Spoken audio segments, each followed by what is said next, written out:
ये नजारा है मुरादाबाद के थाना कोतवाली क्षेत्र अंतर्गत बुद्ध बाजार का। बुद्ध बाजार को स्मार्ट सिटी योजना के अंतर्गत चयनित होने के बाद इसमें विकास कार्य कराने के लिए नगर निगम प्रशासन ने ये योजना तैयार की और इस पर कार्य शुरू कर दिया। नाले के ऊपर किए गए अतिक्रमण को हटाने के लिए नगर निगम प्रशासन ने बड़े स्तर पर अतिक्रमण हटाओ अभियान चलाया। नगर निगम प्रशासन ने नाले के ऊपर किए गए अतिक्रमण को हटाने के लिए कार्य किया, जिसके बाद कई व्यापारियों ने विरोध भी किया, मगर सभी को ये समझाने का प्रयास किया गया कि आने वाले समय में बदलाव देखा जा सकता है।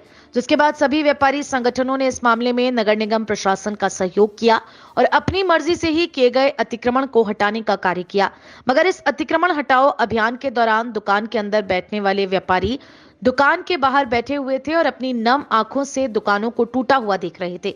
सभी का ये कहना था कि हमारे दादा परदादा ने ये दुकान ली थी, उस समय से लेकर अब तक हम दुकान को चला रहे हैं। अब नगर निगम ने हमारी आधी दुकान को अवैध ठहरा दिया है, जिसके बाद अब उस दुकान को तोड़ा जा रहा है। ऐसे में कई व्यापारियों की दुकानें तो ऐसी हैं जो पूरी तरह से खत्म हो चुकी हैं और कुछ दुकानें ऐसी हैं जो आधी हो चुकी हैं। पूरा बुद्ध बाजार उजड़ता सा हुआ दिखाई दिया। हर तरफ छेनी हौसलों की आवाज आ रही थी और व्यापारी अपने दिलों को थामे हुए बैठे हुए थे। नगर निगम की टीम पूरे क्षेत्र में निरीक्षण करती हुई सभी को समझाते हुए दिखाई दे रही है कि आने वाले समय में आपको इसमें काफी बदलाव दिखाई देगा। जब पूरा बाजार स्वच्छ और सुंदर दिखाई देगा तो काम रोजगार भी आपका बढ़ता हुआ दिखाई देगा। नगर निगम द्वारा अभियान चलाया जा रहा है और क्या स्तर पर काम पहुंच रहा है? कि आज आप भी देख रहे हैं 4 दिनों से अभियान चल रहा है। बहुत ही सहयोग रहा है लोगों का और यहाँ पर रोड की चौड़ीकरण करने के लिए जो भी लोग अतिक्रमण कर रखे थे उसका अतिक्रमण को हटाया जा रहा है। कहाँ समस्या आ रही है जिनको देखा जा रहा है या बातचीत की जा रही है? अभी तक समस्या तो कोई नहीं आई है, बस लोगों को जहाँ पर डाउट है वो डाउट क्लियर करने के लिए बस हम लोग उनसे संवाद कर रहे हैं। अब जेसीबी चलाने की जरूरत पड़ रही है या फिर खुद ही लोग सहयोग कर रहे हैं? नहीं, आज तो कहीं जेसीबी चलाने की जरूरत पड़ी तो लोग खुद से। वहीं व्यापारी विनोद गुंबर का ये कहना है कि अतिक्रमण हटाओ अभियान चलने से व्यापार पूरी तरह से ठप हो चुका है। आगामी दिनों में भी उम्मीद नहीं है कि व्यापार बढ़ता हुआ दिखाई देगा। नगर निगम प्रशासन को ऐसे में व्यापारियों की जो दुकानें हैं उसके बदले कुछ मुआवजा देना चाहिए था। दादा परदादाओं के समय से ये दुकानें चलती आ रही हैं और हम इसको संचालित कर रहे हैं। इस बात से इनकार नहीं किया जा सकता कि आने वाले समय में बदलाव देखा जा सकता है, मगर जब तक बदलाव होगा तब तक व्यापारी एक भारी नुकसान उठा चुका होगा।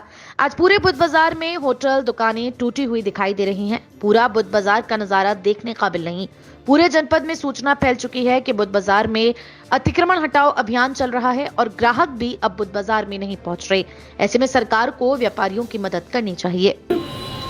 मैं आपके सामने एक बात ये रखना चाहता हूँ कि आप पिछले 15 दिन से देख रहे हैं कि जोशीमठ के अंदर एक बहुत बड़ी तबाही जो हो रही है, जिसके अंदर हर वर्ग के लोगों को नुकसान है। सरकार पहले उनको प्रवास दे रही है, उनको उनके मतलब खाने पीने का इंतजाम कर रही है, फिर उनको वहाँ से हटा रही है और उनको आगे भी जो रोजगार वो करेंगे, उनको उनकी जो आर्थिक स्थिति है वो करेंगे। आप ये देखिए, आज हमसे ये पूछा जा रहा है कि आपने 4-4 फुट दुकान आगे बढ़ा ली। अब 1956 में हमारे बुजुर्ग हमें ये दुकान दे गए, हमारे डैडी, फिर उनके डैडी। आज बच्चों को क्या पता कि साहब ये दुकान का आपकी लंबाई कितनी है, चौड़ाई, जो जितनी बड़ी दुकान है उसके ऊपर हम काम कर रहे हैं और ये सरकार की मनमानी। पिछले 6 महीने से पहले इन्होंने दुकानों पर निशान लगाए, बाद में अपने ही निशान को झूठा साबित कर दिया कि साहब ऐसे नहीं ऐसे होगा। फिर उन्होंने दुकान के आगे मतलब गड्ढे भरवाए कि यहाँ पे गेट लगेंगे, फिर उन्होंने उस गड्ढे को भर दिया, फिर उन्होंने चौथा गड्ढा और आगे कर दिया। सरकार एक नियम बनाए और व्यापारी उनके साथ खड़ा है, लेकिन एक नियम तो बनाए। कल ये करना, कल आपने 6 फुट जगह खोलनी है, कल आपने 8 फुट खोलनी है और आज ये वाला जो बोर्ड है, ये बोर्ड की सीधी नहीं, ये तो बिल्कुल मनमानी है। मैं अपने पत्र के माध्यम से इसकी एक शिकायत मुख्यमंत्री योगी साहब को भी करूँगा। उनको बिल्कुल संज्ञान लेना चाहिए कि व्यापारी एक तो हमारे पास व्यापार नहीं है। 15 दिन से हम लोगों ने बोनियां नहीं करी, एक नोट ए सिंगल कस्टमर आया यहाँ पर। जब आवाम को ये पता चल गया कि बुद्ध बाजार में तोड़फोड़ हो रही है तो नहीं आ रहा कस्टमर, और कम से कम 1 महीना और नहीं होगा। हम अपने बच्चों को लेके कहाँ जाएं? बहुत अच्छी बात है कि मुरादाबाद का व्यापारी, खासकर स्टेशन रोड का व्यापारी इतना सीधा है, इतना अच्छा है, इतना सच्चा है, इतना ईमानदार है और उसका डरा हुआ है और उन्होंने सरकार जो नियम उनको देती है वो उस नियम के हिसाब से तोड़फोड़ शुरू कर देते हैं। कभी 8 फुट तोड़ा तो 8 फुट छोड़ दिया, कभी 10 फुट तो 10 फुट छोड़ दिया, लेकिन ये गलत है। बताइए, जाड़ों का स्टॉक हम लोगों ने ले रखा, मेरी दुकान का शूट कर लीजिए। ये मैं स्टॉक लेके कहाँ जाऊंगा? मैंने बैंक से लोन लिया हुआ है, बैंक तो हर महीने मुझे ब्याज लेगी।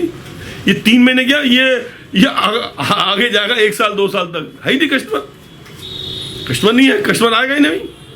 नगर निगम भी तो अपना निर्माण करेगा। और उसके बाद नगर निगम ने जो भी उसकी योजना है, पाइपलाइन है, बिजली है, ये सब हटेंगे। ये सब में 1.5 साल से 2 साल निकल जाएंगे।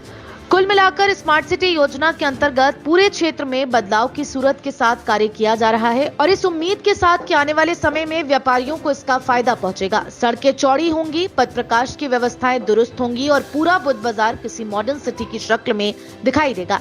मगर इस पूरे कार्य के दौरान व्यापारी को अगले 2 से 3 महीने तक नुकसान झेलना पड़ सकता है, क्योंकि कार्य के दौरान ग्राहक बाजारों में नहीं पहुंच पाएंगे।